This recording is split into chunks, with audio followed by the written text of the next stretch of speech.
திராவிட பேசுறங்க நேயர்களுக்கு வணக்கம். இன்று பிரதமர் மோடி அவர்கள் வந்துட்டு அமெரிக்கா போறாங்க. அது குறித்து பல்வேறு தகவல்களை நம்ம கூட பகிர்ந்து வந்திருக்காங்க. திராவிட முன்னேற்ற கழகத்திலிருந்து தேர்தல் பணிக்குழு செயலாளர் அண்ணன் இள புகழேந்தி அவர்கள். அண்ணா வணக்கம்ண்ணா. அனைவருக்கும் வணக்கம். கேளுங்கம்மா. ஆனா மோடி இன்னைக்கு வந்துட்டு அமெரிக்கா போறாரு. அவர் அமெரிக்கா பயணத்தினால இந்தியர்களுக்கு என்ன நன்மை வந்திருக்கு, எதுக்காக போறாரு, என்னென்ன நன்மைகள் வரப்போகுது? அழகா கேட்டீங்க. வந்திருக்கிற அமெரிக்காவுடைய பிரசிடென்ட் மிஸ்டர் ட்ரம்ப் இல்லையா? ட்ரம்ப் வந்து மோடிக்கு அண்ணன் சொல்லலாம். அந்த மாதிரி ஒரு ஆளு. முக்கியமா நீங்க பாத்தீங்கன்னா போன்ல இவர் வந்து அவர் வெற்றி பெற்றதை பாராட்டினார், வாழ்த்தினார். உடனே அவர் அமெரிக்காவுக்கு வாங்கினார். ஒரு பிரசிடென்ட் ஒரு நாட்டினுடைய பிரைம் மினிஸ்டரை போன்லயே நீ வாங்க ஊருக்குன்னாராம். இந்த ஃப்ரெண்டுங்க பேசிக்கிற மாதிரி, சரி நான் வரேன்னு சொன்ன மாதிரி உடனே கிளம்பிட்டாங்க. ஒரு நாட்டுல இருந்து ஒரு நாட்டுக்கு போகக்கூடிய லட்சணத்தை பாருங்க. ஒண்ணு. ரெண்டாவது, அவரு இவ்வளவும் இதா இருந்தாலும் போன முறை ட்ரம்ப் வந்து அங்க பிரசிடென்டா இருந்தாரு, இது இங்க மிஸ்டர் மோடி இருந்தாரு. அப்போ மோடியுடைய பேச்சு, மோடி கூட இருந்தவங்க என்ன பண்ணாங்க, ரொம்ப நெருங்கிய நண்பர் ஆயிட்டாங்க. யாரு? அவரு ட்ரம்ப் மோடி இவங்கதான் சொன்னாங்க அப்படி ரொம்ப நெருங்கிய நண்பர் தான். சரி, நெருங்கிய நண்பர் தானே, உனக்கு ரொம்ப வேண்டியவர் ஆயிட்டார்ல, நீ இந்தியாவினுடைய பிரைம் மினிஸ்டர் தானே, மக்களை பத்தி நினைக்க மாட்டீங்களா, இந்த நாட்டை பத்தி நினைக்க மாட்டீங்களா, ஏன் இப்படி இருக்கீங்கன்னு எல்லாருமே கேட்டாலும் கூட கவலையே படாம சிரிச்சுக்கிட்டு கை காட்டிட்டு போறாரு மிஸ்டர் மோடி. எதுக்காக நம்ம குறிப்பிடுறோம்னா, ஒரு நாள் தெரிஞ்சுங்க, சட்டப்படி தப்பு பண்ணதாகவே இருக்கட்டும், உரிமை வாங்காமல் சட்டப்படி அனுமதி இல்லாம அமெரிக்காவில போய் இந்தியர்கள் கொஞ்சம் பேர் இருக்கிறாங்க. அதிலும் குறிப்பா குஜராத்தை சேர்ந்தவர்கள், குஜராத்தை சேர்ந்தவர்கள் அதிகமா இருக்கிறாங்க. யூபியை சேர்ந்தவர்கள்லாம் இருக்காங்கன்னா பாவம் மக்கள். குஜராத்தை சேர்ந்தவர்கள் ஏன் இருக்கிறாங்க? நீ குஜராத்ல 3 முறை முதலமைச்சரா இருந்து கிழிச்ச, நீ 3 முறை இருந்து உன்னை சார்ந்தவர்களுடைய பேச்சை கேட்டு நம்பி உன் கட்சியை சேர்ந்த அந்த ஏஜென்ட்டுகள் மூலமாகத்தான் இவங்க அனுப்பி வச்சிருக்காங்க. இந்த பிஜேபி போயிட்டு நீ நம்பிக்கலாம் பாத்துக்கலாம்னு சொல்லி நம்பிக்கையில போனவங்க மாட்டிக்கிட்டாங்க. சரி, திரும்பி வந்தா நீ என்ன பண்ணிருக்கணும்? ஒரு பிரைம் மினிஸ்டர்னா மத்த நாட்டுல என்ன பண்றாங்க, இந்தியர்களை நீ கைது பண்ணிருக்கிற, நாங்க எங்க கிட்ட ஒப்படைக்கணும், நாங்க எங்க விமானத்தை கூட்டிட்டு வரோம், நீங்க வந்து கேஸுல இருந்து விடுவிச்சு தானே விடுற, நாடு தானே அனுப்புறேன் எங்க நாட்டுக்கு, நாங்க கூப்பிட்டுட்டு வரோம்னு சொல்றதை விட்டுட்டு வேடிக்கை பார்த்தா, ஒரு மிலிட்டரி விமானத்துல, ராணுவ விமானத்துல ஏத்தி ஒரு 50-60 பேர் 70 பேர் வரக்கூடிய விமானத்துல ஒரு 110 பேரையும் உட்கார வச்சு நவர முடியாம கை கால்களை விலங்கு போட்டு, எல்லாம் இந்தியர்கள் தான், அதெல்லாம் பார்த்து வேடிக்கை பார்த்து சிரிச்சுக்கிட்டு இவர் என்ன பண்றாரு, அப்பதான் காட்சியில போய் குளிக்கிறாரு. நர்மதை அப்படியே யமுனாவுல குளித்து என்னுடைய பாவத்தை கழுவுறாராம். அங்க கை கால விலங்கு போட்டு ஒரு நம்ம மக்களை வந்து அந்த விமானத்தை ஏற்றி நவர முடியாம கூட்டுக்கிட்டு வரான். சாதாரணமாவே 20 மணி நேரம் கஷ்டப்படுவாங்க, இது எப்படி இருந்திருக்கும்? இங்க கீழே வந்து இறக்கி விட்டுட்டு போயிட்டாங்க. திரும்பவும் இன்னொரு 100 பேருக்கு மேல அனுப்ப போறதாக ஒரு தகவல். இதுக்கு நடுவில் இவர் அமெரிக்கா போறார். இதுக்கு முந்தைய என்ன சொல்லியிருக்கணும், பிரபார், இந்தியர்கள் சரி சட்டப்படி நடவடிக்கை எடுத்துக்க, நான் தப்புன்னு சொல்ல, விடுவிச்சிட்டீங்க, நாங்க கூப்பிட்டு வரோம், கூப்பிட்டு வந்திருக்கலாம், அதுவும் இல்லை. கை கால விலங்கு போட்டு இன்னும் மிகப்பெரிய கொடூரமான தப்பு செஞ்ச மாதிரி அவங்கள உலக பார்வையில காட்டினது ட்ரம்ப். அதுக்கும் கை தட்டிக்கிற. அப்படின்னா என்ன அர்த்தம்? நீ என்ன இந்திய பிரைம் மினிஸ்டர் வந்து இந்தியாவினுடைய யோகிதை என்ன பண்ற, ஏன் கேட்கலன்னு தெரியுதா நரேந்திர மோடி? அந்த ரகசியம் ஒண்ணு தெரியுமா உங்களுக்கு? அதுதான் நம்ம இப்ப இந்த நிகழ்ச்சி சொல்லணும். எல்லாருக்கும் தெரியும், கொஞ்சம் பேருக்கு என்ன தெரியுதுல, அது கேட்கல. அப்படியே மோடி பிரைம் மினிஸ்டர் வந்து அமெரிக்க பொருட்களுக்கான டாக்ஸ நம்ம நரேந்திர மோடி குறைத்தார். அவருடைய நண்பர் ஆட்சி அங்க வந்துருச்சு. அந்த பொருள்களுக்கான இந்தியாவில் அதுக்கான வரியெல்லாம் குறைச்சாருல. ட்ரம்ப் என்ன பண்ணார் தெரியுமா? ஒரு வாரத்துக்குள்ள இந்தியாவில் இருந்து அமெரிக்காவிற்கு இறக்குமதி செய்யப்படுகின்ற அலுமினியம், எஃகு, இரும்பு இவைகளுக்கு 25% டாக்ஸ் அதிகப்படுத்தார் ட்ரம்ப். நீ இந்திய பிரைம் மினிஸ்டர் தானே, நீ இங்க வந்து விலையை குறைச்சி இல்ல, டாக்ஸ குறைச்சி இல்ல, அவரு அவன் வந்து அந்த 25% ஏற்றி இருக்கிறான். அப்ப பாதிக்கப்படுறது யாரு? இங்க இருக்கிற தொழில், இங்க இருக்கிற யாரு? நண்பர் நல்லா இருக்குன்னு நினைச்சிருப்பாங்க. நண்பர் பேரும்புகளோட நண்பர் நல்லா இருக்குன்னு நினைச்சிட்டு இங்க காவடி தூக்கிட்டு டான்ஸ் ஆடுற மாதிரி நீ எங்கேயாவது போய் ஆடி தோல. இல்லாட்டி பேசாம அது என்னது கும்பமேளா கூட்டத்துல போய் காணாம எதுக்கு தொலைங்க. எதுக்குன்னு கேட்டீங்கன்னா, இப்ப அந்த ட்ரம்ப் அவரு ஸ்ட்ராங்கா நிற்கும் போது இப்ப என்ன உனக்கு அமெரிக்க பயன்?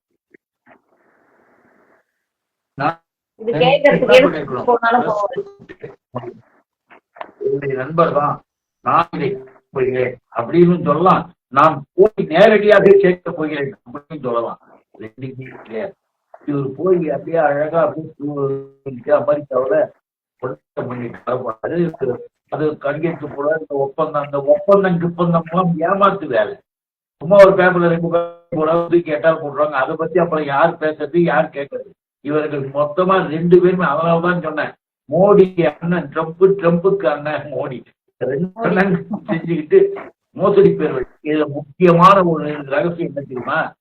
முக்கியமான ரகசியம் ஏன் இருந்தாலும் மோடி நம்ம பிரைம் மினிஸ்டர். ஆனா இப்படி இருக்கிறாரு, இந்தியாவின் இறையாண்மை விற்கிறாரு, இந்திய மரியாதையை சீர்கட்டு போறாரு. ஏன் செய்கிறாருன்னா ஒண்ணும் கிடையாது. நமக்கு நல்லா தெரியும், பாஜக என்பது பாகிஸ்தான். பாஜகவினுடைய தலைமையில மோடியும் அந்த இவரு இருக்கிறது பாத்தீங்கன்னா எல்லாமே கார்பரேட் கம்பெனிகளையும் உறவு இருப்பாங்க இல்லையா? அவங்க அப்படிதான் இருக்கிறாங்க. இந்த விஷயத்திற்கு கார்பரேட் வந்து அதானி மீது அமெரிக்காவில் வழக்கு போடப்பட்டு கோர்ட்ல பெண்டிங். ஞாபகம் இருக்குங்களா? என்ன வழக்கு தெரியல, சோலார் வந்து இந்தியாவிற்கு கொண்டு வரன்னு கொஞ்ச நாளைக்கு முந்தி பெரிய அளவுல சோலார் இதெல்லாம் தயாரிக்க போறாங்க, சூரிய சக்தியில இந்தியாவில் இது பண்ண போறாங்கன்னு சொல்லிட்டு அமெரிக்காவில் இருக்கிற சோலார் ப்ரொடக்ஷன் கம்பெனிகள், கார்பரேட் கம்பெனிகள் கூட அதானி போய் ஒரு அக்ரிமெண்ட் போடுறாரு. அதானி அக்ரிமெண்ட் போடும்போது இந்தியாவுக்கு கொண்டு வருவதற்கு நீ வரியா நான் வரியான்னு கேட்கும் போது அதற்கு கரப்ஷன், பணம் வாங்கப்பட்டது.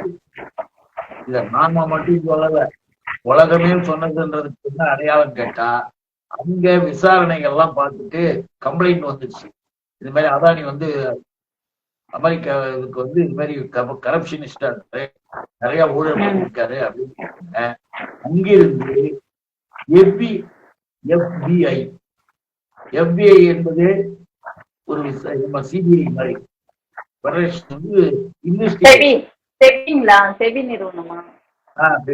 அந்த இன்வெஸ்டிகேஷன் இந்தியாவுக்கு வந்து இந்த அதானி கேஸ் எல்லாம் விசாரிச்சு இது இந்த டீடைல்ஸ் எடுத்துக்கிட்டு இவர் உண்மையிலேயே கரப்ஷன் தான் பண்ணான்னு சொல்லி ஆதாரத்தோட அமெரிக்க கோர்ட்ல கேஸ ஃபைல் பண்ணி அதானிக்கு சம்மன் வந்தது.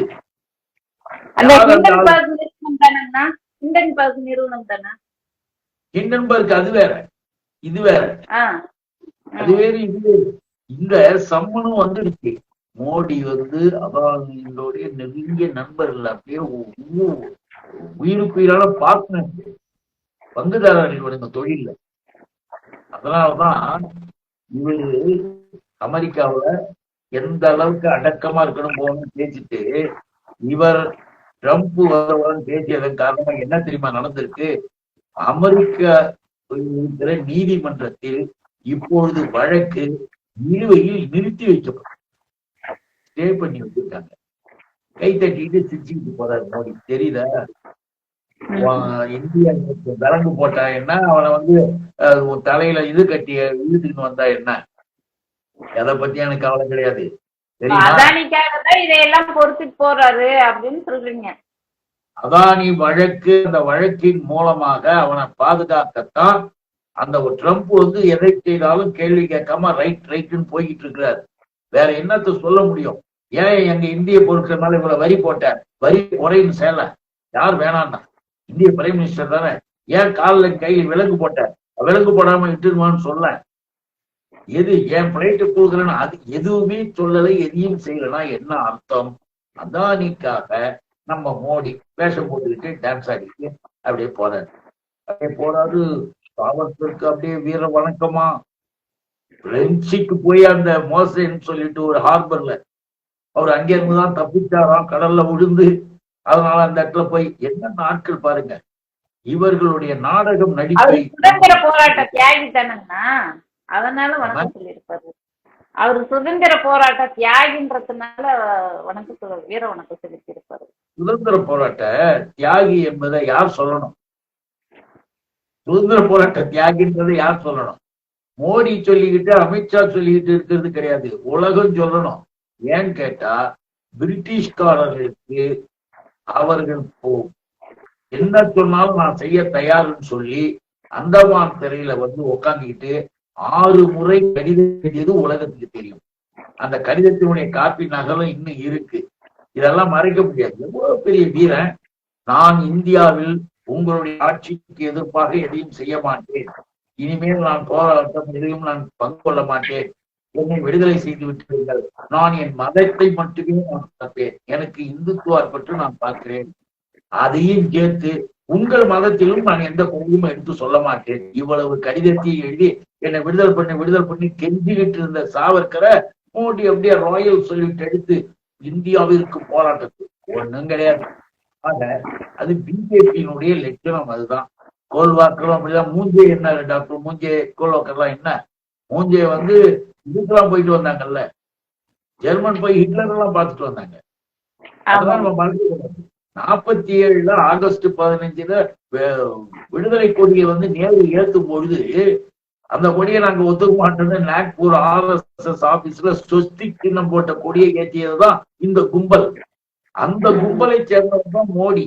அதை அப்பப்ப நிரூபிக்கும், வேற ஒண்ணும் கிடையாது. இந்தியாவின் எதிர்காலத்தை பாழடிப்பதற்கு, நாசமாக்குவதற்கு இந்த கூட்டம் தயார்.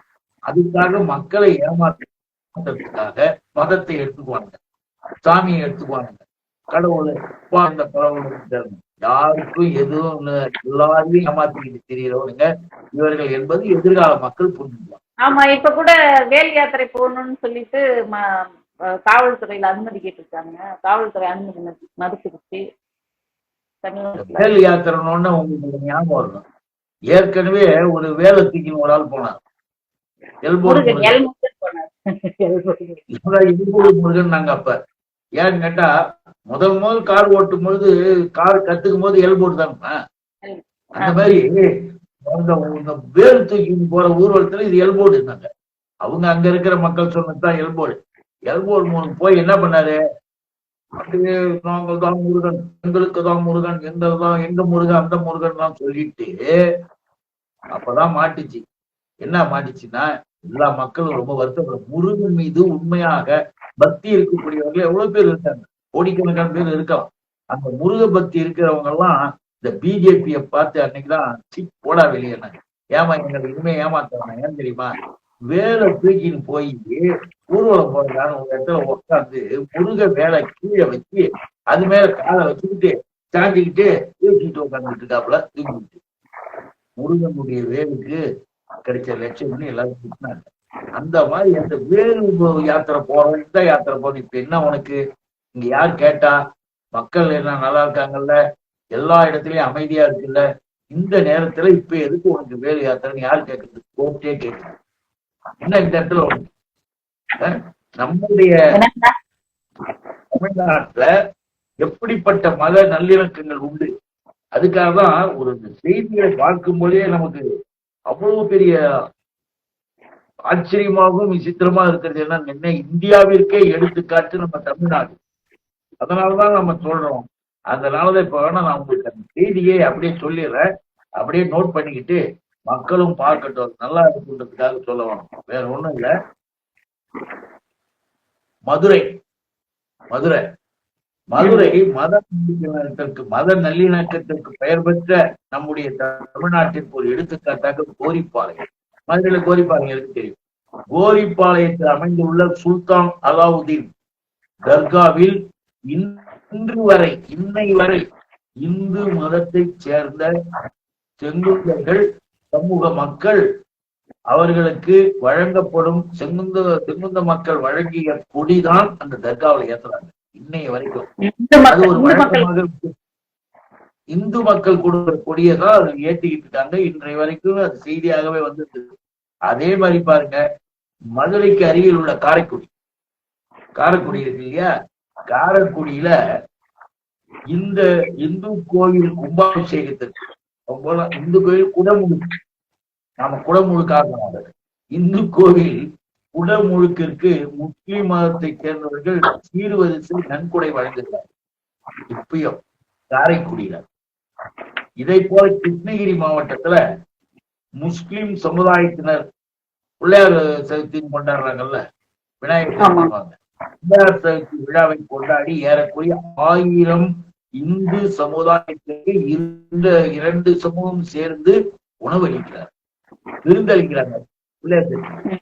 அதே மாதிரி திருப்பூர் ஒத்தப்பாளையம் கிராமத்தில் முஸ்லிம் சமுதாயத்தினர் விநாயகர் கோயில் அமைக்க 3 சென்ட் நிலத்தை தானமாக வழங்கினார். நிலமே கொடுத்திருக்கிறாங்க. எச்சி ராஜா பூஜாக்கும் இங்க இருக்கிற இந்த பூத்தொட்டி மலைக்கும் இங்க மேல உட்கார்ந்து ஆர்எஸ்களும் பார்க்கணும். அதை போதோ உடை போட்டு சொல்லி சும்மா குறிப்பிட்டானுங்களே, அவர்களுக்காகத்தான் இதை நம்ம படிச்சு கொள்றோம். இது பதிவு செய்ய வேண்டிய ஒன்றாகும். அதே போல பாருங்க, அந்த கோவில் குடமுழுக்கு விழாவில் அந்த 3 சென்ட் நிலத்தை கொடுத்துட்டு அந்த கோவில் குடமுழுக்கு விழாவில் இரு சமுதாயத்தினரும் ஒன்றாக பங்கு கொண்டு விழாவை நடத்துகிறார்கள். நாகூர் தர்காவினுடைய விழாவில் போர்த்தப்படுகின்ற கந்தூரி விழாவில் போர்த்தப்படுகின்ற போர்வை, அந்த போர்வைன்னு ஒண்ணு போறாங்க.